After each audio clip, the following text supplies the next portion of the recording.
ಕಡ್ಡಾಯವಾಗಿ ಕನ್ನಡ ನಾಮಫಲಕವನ್ನ ಹಾಕಬೇಕು ಅನ್ನುವಂತಹ ಕೂಗು ಈಗ ಎಲ್ಲೆಡೆ ವ್ಯಕ್ತವಾಗ್ತಾ ಇದೆ. ಕರವೇ ಬಣ ರಸ್ತೆಗೆಳೆದು ಪ್ರತಿಭಟನೆಯನ್ನ ನಡೆಸ್ತಾ ಇದೆ. ಮಗ್ಸ್ ಆಫ್ ಗ್ಲೋರಿಗೆ ಹೋಟೆಲ್ಗೂ ಕೂಡ ಮುನ್ನುಗ್ಗಿದ್ದಾರೆ. ಹೋಟೆಲ್ ಗ್ಲಾಸ್ಗಳನ್ನ ಪುಡಿಗೊಳಿಸಲಾಗಿದೆ. ಈ ಮೂಲಕ ಆಕ್ರೋಶವನ್ನ ಹೊರಹಾಕಿದ್ದಾರೆ. ಏರ್ಪೋರ್ಟ್ ರಸ್ತೆಯಲ್ಲಿ ಭಾರೀ ಪ್ರತಿಭಟನೆ ಕೂಡ ನಡೆಯಿತು. ಮಗ್ಸ್ ಆಫ್ ಗ್ಲೋರಿ ಹೋಟೆಲ್ಗೆ ಕಲ್ಲು ತೂರಾಟವನ್ನು ಕೂಡ ನಡೆಸಿದ್ದಾರೆ.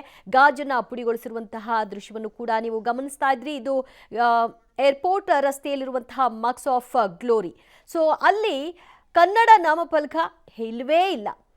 60% ಇರಲಿ, ಅಲ್ಲಿ ಒಂದು ಅಕ್ಷರಾನೂ ಕನ್ನಡ ನಾಮಫಲಕ ಇಲ್ಲ. ಇದು ಎಷ್ಟು ಮಾತ್ರ ಸರಿ ಅನ್ನುವಂತಹ ಆಕ್ರೋಶ ವ್ಯಕ್ತವಾಯಿತು. ಈ ಹಿನ್ನೆಲೆಯಲ್ಲಿ ಆ ಒಂದು ಗಾಜನ್ನ ಪುಡಿಗೊಳಿಸುವಂತಹ ಕೆಲಸವನ್ನು ಕೂಡ ಮಾಡಲಾಗಿದೆ.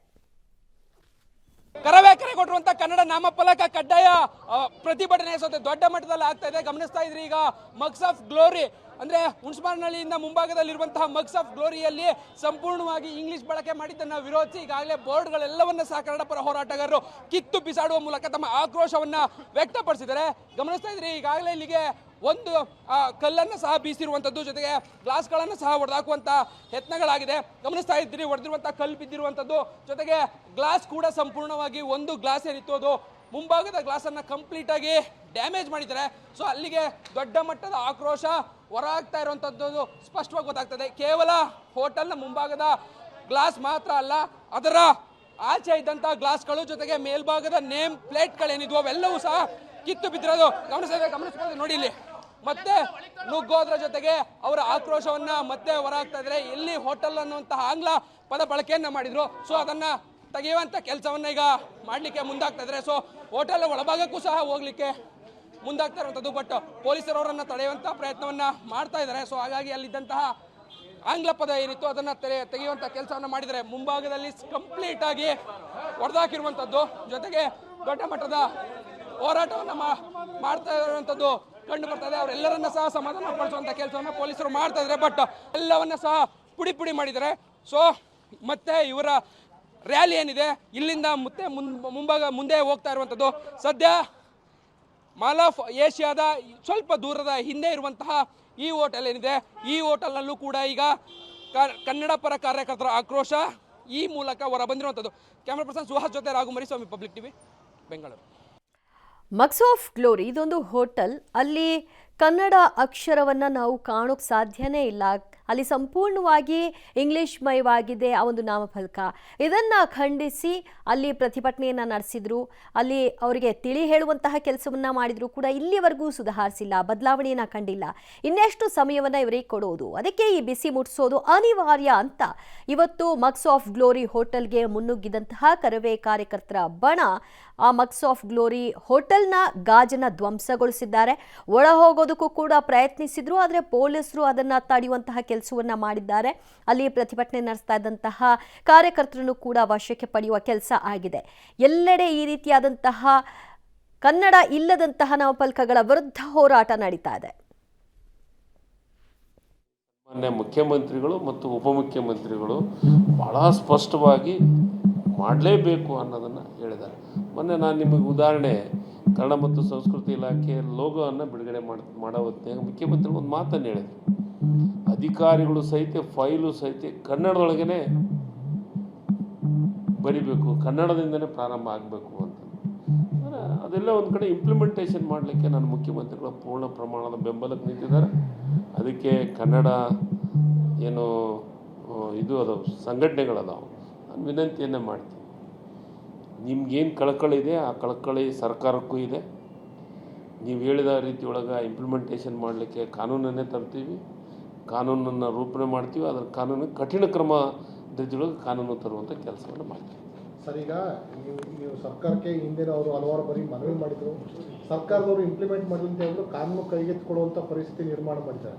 ಈಗಾಗಲೇ ಬೆಂಗಳೂರಿನಲ್ಲಿ ನಿಮಗೆ ದೊಡ್ಡ ದೊಡ್ಡ ಕಂಪ್ನಿಗಳಿರ್ಬೋದು, ಬೇರೆ ಎಲ್ಲವೂ ಇಂಟರ್ನ್ಯಾಷನಲ್ ಕಂಪ್ನಿಗಳೆಲ್ಲ ಇದ್ದಾವೆ. ಇವತ್ತು ನುಗ್ಗಿ ಗಲಾಟೆ ಮಾಡಿ ಹೊಡೆದು ಕಲ್ಲು ತೂರಾಟ ಮಾಡಿ ಎಲ್ಲ ಮಾಡಿರೋವಂಥದ್ದು ಯಾವ ಮೆಸೇಜನ್ನು, ಮೊದಲೇ ಇನ್ವೆಸ್ಟ್ಮೆಂಟ್ ಕಡಿಮೆ ಆಗ್ತಾ ಇದೆ, ಏನು ಬೇರೆ ಕಡೆ ಹೋಗ್ತಾ ಇದೆ ಅಂತ ಆರೋಪ ನಡುವೆ ಇದು ಎಷ್ಟು ಮಟ್ಟಿಗೆ ಸರಿ ಅಂತ? ಸರ್, ನಾನು ಇವಾಗೂ ಹೇಳ್ತಾ ಇದ್ದೀನಿ, ಹೋರಾಟ ಮತ್ತು ಅದು ಮತ್ತೊಬ್ಬರಿಗೆ ತೊಂದರೆ ಕೊಡೋ ರೀತಿಯೊಳಗೆ ಹೋರಾಟಗಳು ಆಗಬಾರ್ದು. ನನ್ನ ವಿನಂತಿ ಏನಂದರೆ, ನಮಗಿದೆ ಅದನ್ನು ಇಂಪ್ಲಿಮೆಂಟೇಷನ್ ಮಾಡಬೇಕಂತಿದೆ. ಈಗಾಗಲೇ ಕಾನೂನು ಮಾಡಬೇಕು ಅಂತ ಕಾನೂನು ರೂಪಣೆ ಮಾಡಬೇಕಂತ ಎರಡೂ ಅಧಿವೇಶನದೊಳಗೆ ಬಿಲ್ ಪಾಸಾಗಿದೆ. ಅದನ್ನೇ ಯಾರೂ ಕಾನೂನನ್ನು ಕೈಗೆತ್ತಿಕೊಳ್ಳುವಂಥ ಕೆಲಸವನ್ನು ಮಾಡಬೇಡಿ ಅಂತ ನಾನು ಮಾಧ್ಯಮದ ಮೂಲಕ ವಿನಂತಿಯನ್ನು ಮಾಡ್ತೀನಿ. ಈಗ ನಿಮ್ಮದು ಏನಿದೆ ಆಸೆ, ನಿಮ್ಮ ಕನ್ನಡ ಪರ ಸಂಘಟನೆಗಳು ಏನು ಆಸೆ ಇದೆ ಅದು ಇಲಾಖೆಯೂ ಕೆಲಸ ಮಾಡಲಿಕ್ಕೆ ಮುಂದಾಗಿದೆ. ಅದಕ್ಕೆ ದಯಮಾಡಿ ನಾವು ಯಾರು ನಮ್ಮ ರಾಜ್ಯಕ್ಕೆ ಬರ್ತಾರೆ, ಯಾರು ನಮ್ಮ ರಾಜಧಾನಿಗೆ ಬರ್ತಾರೆ, ಅವರಿಗೆ ಪ್ರೀತಿ ವಿಶ್ವಾಸದಿಂದ ಕಾನೂನು ಮಾಡುವವರು ಕಾನೂನು ರೀತಿಯೊಳಗೆ ಕಾನೂನನ್ನು ಮಾಡಿದರೆ ಅವರು ತಮ್ಮಷ್ಟಕ್ಕೆ ತಾವು ಅದನ್ನು ಇಂಪ್ಲಿಮೆಂಟೇಷನ್ ಮಾಡ್ಕೊಳ್ಳೋವಂಥ ಕೆಲಸವನ್ನು ಮಾಡ್ತಾರೆ.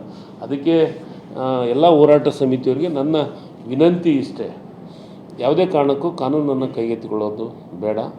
ಯಾವ ಆಸ್ತಿಯನ್ನು ನಾಶ ಮಾಡುವಂಥದ್ದನ್ನು ದಯಮಾಡಿ ಮಾಡಬೇಡಿ.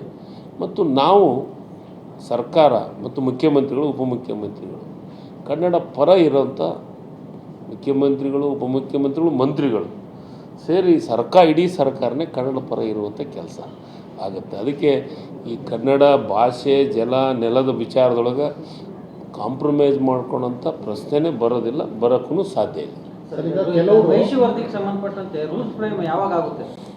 ಈಗಾಗಲೇ 2-3 ಸಭೆಗಳು ಆಗಿದೆ, ಒಂದೇ ಸತೆ ಆಗೋದಿಲ್ಲ, 2-3 ಸಭೆಗಳು ಆಗಿದ್ದಾವೆ.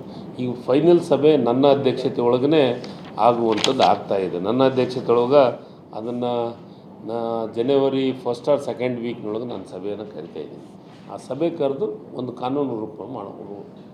ಇಲ್ಲಿನ ಬೆಂಗಳೂರಿನಲ್ಲಿರುವಂಥ ಮಾರ್ವಾಡಿ ಸಂಘಟನೆಗಳವರು ಒಂದಷ್ಟು ಜನ ಸೇರಿಕೊಂಡು ರಾಷ್ಟ್ರಪತಿಗೊಂದು ಪತ್ರ ಬರೆದ್ಬಿಟ್ಟು ಬೆಂಗಳೂರಿನಲ್ಲಿ ಕನ್ನಡಿಗರು ಅಲ್ಪಸಂಖ್ಯಾತರಾಗಿದ್ದಾರೆ, ಬಹುಸಂಖ್ಯಾತರು ನಾವು ಮಾರ್ವಾಡಿಗಳು ಮತ್ತು ಹಿಂದಿ ಭಾಷೆ ಮಾತನಾಡಿದ್ದಾರೆ, ಹಂಗಾಗಿ ಕೇಂದ್ರಾಡಳಿತ ಪ್ರದೇಶವನ್ನು ಮಾಡಿ ಬೆಂಗಳೂರು ಅಂತ ಮನವಿ ಕೊಟ್ಟಿದ್ದಾರೆ. ತಮ್ಮ ಗಮನಕ್ಕೆ ಬಂದಿಲ್ಲ? ನನ್ನ ಗಮನಕ್ಕೆ ಬಂದಿಲ್ಲ.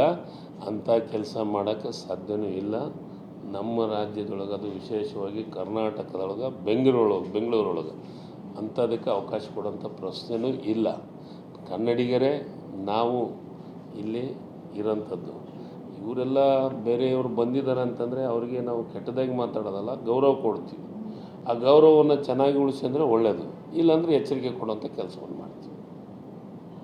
ಸರ್, ಈಗ 28ನೇ ತಾರೀಕು ಅಹಿಂದ ಸಮಾವೇಶ ಮಾಡ್ತಿದ್ದೀವಿ. ಮನೆಯಲ್ಲಿ ಲಿಂಗಾಯತ್ ಸಮಾವೇಶ ಆಯಿತು, ಅದಕ್ಕೆ ತಿರುಗೇಟ್ ಕೊಡೋದಕ್ಕೆ ಸಮಾವೇಶ ಮಾಡ್ತಿದ್ರೆ ಇಲ್ಲ ಚುನಾವಣೆ ಹಿನ್ನೆಲೆ ಏನು ಮಾಡ್ತಾ ಇಲ್ಲ ಸರ್? ಈಗ ಎಲ್ಲ ಸಮಾವೇಶಗಳು ಅದಕ್ಕೆ ಕೌಂಟರ್ ಇದು ಅಲ್ಲ, ಇದಕ್ಕೆ ಕೌಂಟರ್ ಅದು ಅಲ್ಲ. ಇದನ್ನೇ ಅಂದರೆ ಅವ್ರನ್ನ ಎಚ್ಚರ ಮಾಡೋದು, ಇವ್ರನ್ನ ಎಚ್ಚರ ಮಾಡೋದು ಅಲ್ಲ. ಸಂಘಟನೆಗಳು ಆಗಬೇಕು, ಸಂಘಟನೆಗಳ ಅವಶ್ಯಕತೆ ಇದೆ. ಸಂಘಟನೆ ಆಗೋದ್ರಿಂದ ಜನರನ್ನು ಎಚ್ಚರಿಕೆಯಿಂದ ಕೆಲಸವನ್ನು ಮಾಡಲಿಕ್ಕೆ ಸಾಧ್ಯತೆ ಆಗ್ತಿರೋದು. ಗಣತಿ ಜಾರಿ ಆಗಬೇಕು, ಯಥಾವತ್ತಾಗಿ ಜಾರಿ ಆಗಬೇಕು ಅಂತ ಅಹಿಂದ ಸಮಾವೇಶ ಜನವರಿ. ಈಗ ಅವ್ರ ಬೇಡಿಕೆಗಳು ಇರ್ಬೋದು. ಅಹಿಂದ ಸಮಾವೇಶ ಅದ್ರ ಸಲಾಗಿ ಅಂತ ಮಾಡ್ತಿರಲ್ಲ ಸಮಾವೇಶಗಳು. ಈಗ ಹಕ್ಕುವತ್ತಾಯಗಳು ಅದಕ್ಕೊಂದೇ ಇರಂಗಿಲ್ಲ, ಅದಕ್ಕೊಂದು 4-5 8 ಇರ್ತಾವೆ. ಈಗ ಮತ್ತೆ ಲಿಂಗಾಯತ ಸಮುದಾಯದವರು ಮೊನ್ನೆ ಕಾರ್ಯಕ್ರಮ ಮಾಡಿದರು, ಸಮಾಜ ಸಂಘಟನೆಗೋಸ್ಕರ ಮಾಡಿದ್ದಾರೆ. ಸಮಾಜದ ಸಂಘಟನೆಗೋಸ್ಕರ ಮಾಡಿದ್ದು ಅದ್ರ ಸಲಾಗ ಆಗಿದೆ ಅಂತ ತಿಳ್ಕೊಳ್ಳೋದು ತಪ್ಪು. ಕಾಂತರಾಜ್ ವರದಿ ಸಲಾಗನೇ ವಿರೋಧ ಮಾಡೋಕ್ಕೇ